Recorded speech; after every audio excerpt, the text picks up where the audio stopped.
সাপ তো ভয়ঙ্কর প্রাণী, এতে বিন্দুমাত্র সন্দেহ নেই কারোরই।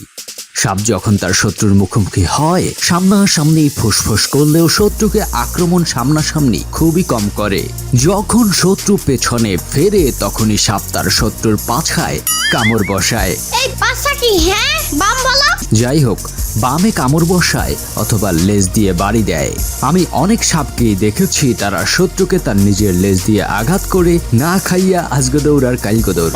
আমাদের সাপ সম্বন্ধে এত বড় বড় ধারণা আজ শেষ হতে চলল, কেননা এই ভিডিওতে আমরা দেখাবো এমন কিছু যা দেখে আপনার সাপ সম্বন্ধে বিশাল ধারণা মাটি হয়ে যাবে। আজকের ভিডিওতে আমরা দেখব সাপ এমন কিছু শত্রুর সাথে পাঙ্গা নিতে গিয়েছিল যেখানে যাওয়া তার একদমই উচিত হয়নি। তাহলে কেন দেরি, চলুন শুরু করি। ক্যাটফিশ ভার্সেস সাপ।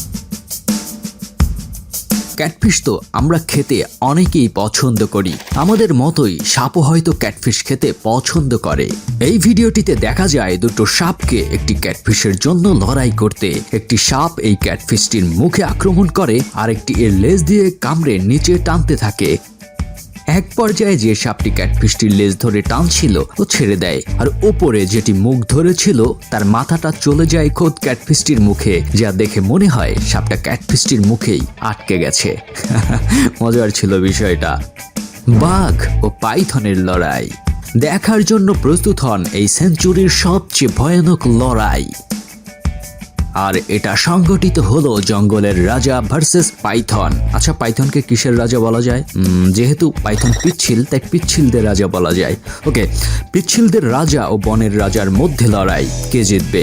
অবশ্যই টেনশন করার কোনো কারণ নেই, কারণ আমাদের টাইটেল দেখে ইতোমধ্যে আপনি জেনে গেছেন এখানে জিতবে কিং অব জঙ্গল। তবে আপনি যদি প্রশ্ন করেন পাইথন আর বাঘের যুদ্ধ বাঁধে, তাহলে সত্যিকার অর্থেই কে জিতবে?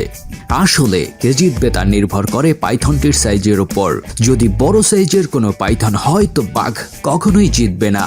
তবে সচরাচর যে পাইথনগুলো আমরা দেখি, যেমন এখানে আপনি দেখছেন, এই পাইথনগুলোর সাথে বাঘ চোখ বুজে জিতে যাবে। আর সাইজে ছোট পাইথনের পক্ষে কখনোই সম্ভব না বাঘের মতো এতটা মোটা তাজা প্রাণীকে পেঁচিয়ে ধরা। যদি অ্যানাকোন্ডা টাইপের সাপ হয়তো বাঘ কেন, হাতিকে পেঁচিয়ে ধরার সাহসও তার হবে। এই ছোট্ট পাইথনটি সিংহকে জড়িয়ে ধরেছে, মানে খাবার যেচে এসে খাদককে জড়িয়ে ধরেছে। সাপটি এই সিংহটিকে শুধু জড়িয়ে ধরেনি, বরঞ্চ সে মৃত্যু ভয়ে সিংহটিকে আক্রমণ করেছিল।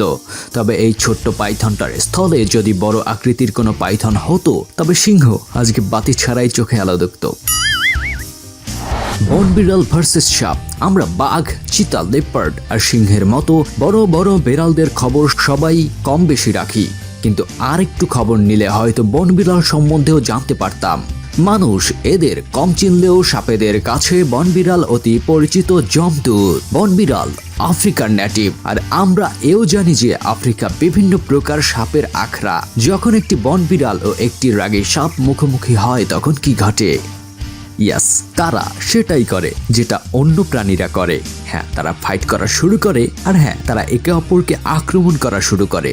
তবে কে জেতে আর কে হারে, এই প্রশ্নটি করতেই পারেন। হেই, আপনি কি এখনো বোঝেননি? ভিডিওর টাইটেল দেখে তো নিশ্চয়ই বুঝতে পারার কথা এখানে বন বিড়াল জিতবে। Hyena versus Python.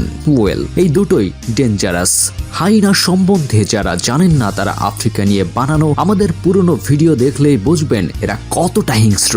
জীবিত পশুর মাংস ছিঁড়ে এরা খাওয়া শুরু করে। সিংহ পশু জগতের রাজা হলে হাইনারা হলো জগতের পাগল।